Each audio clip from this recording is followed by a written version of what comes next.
онгон хогтын цусаар ван дүргээд түндээ орж арсаа залуу хിവэр байлгадаг байсан гэх яриа гарч ирж байна. Манай үзэгчид одоо Эржибет Баторын түүхийн талаар маш сайн мэдчихэж магадгүй. Цуст гүнгийн авхаа гэж олон хүмүүс сонсч ирсэн байх.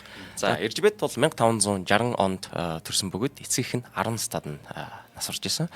Тэрээр багасаа бол яг ингээд удирдгчийн олон юмнуудыг сурч ирсэн. Одоо латин, герман, унгар, грек хэлүүдийг сурч ирсэнээс гадна эдлэн газрын захиргаа, санхүү, харилцааны ёс тгийг сайтар сурч байлаа. Фьюдлийн нийгэмд бол одоо гүн гүнгээ авах нар хамжлагын амирх, зодох, хүчирхийлэх нөхцлүүд амирх гардаг байсан. Тийм учраас ноёдыг амирх, харгас, хэрцгий эсвэл гаж тантай гэж амирх юунууд яринууд гардаг байгаадсан байхгүй юу.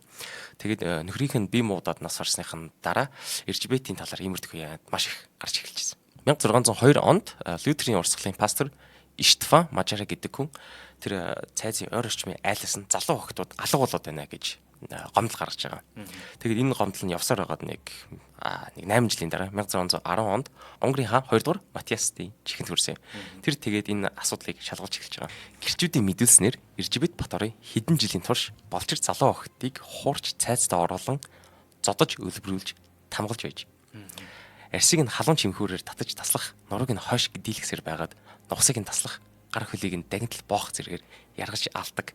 Гүнгийн авахаа тэгээд үүнийг өөрөө үзэж таашаал авдаг байсан гэсэн олон өөр мэдээлэлүүд гарч ирж байна. Тэгэхээр үндсэндээ Эржибет Баторын бол өөрөө албан ёсоор нэг ч хэрэгт холбогдоогүй. Эхэндээ түүнийг сүмд хандмаа болгохоор хилцэж байсан сүлдээ цайзанд гэрийн хорионд байлгах шийдсэн. Гэрийн хорой гэдэг нь одоогийн бодож байгаа шиг яг гэртээ сайхан тав тухтай байсан байж магадгүй.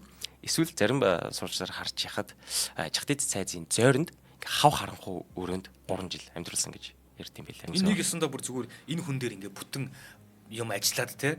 Тэгээ тэр мэдүүлэг зэдүүлэгч гэдэг юм уу тэр охтуудыг нэр хөнхөр хулгаалсан ч юм уу гүч юм бас мэддэхгүй юм байна шүү дээ те. Ингэж явсаар хагаад ингэсэн. Яг нөгөө түүхэндээ Элизабет Батори Эржибет Батори гэдэг байгаа чи яхааргүй нөгөө цуст гүнгийн авахаа гэж дурсагддаг учраас цус 51 юм шиг боловчиг. Тэгтээ одоо ингээ яг яачлаа бүр нэг яг хийсэн юм уу хийгээгүй юм уу энийг хийсэн болгоо харагдуулсан юм уу яг тийм болч таа. Бид нар тийм учраас энэ нэвтрүүлэг дээр амар их ярьж байна.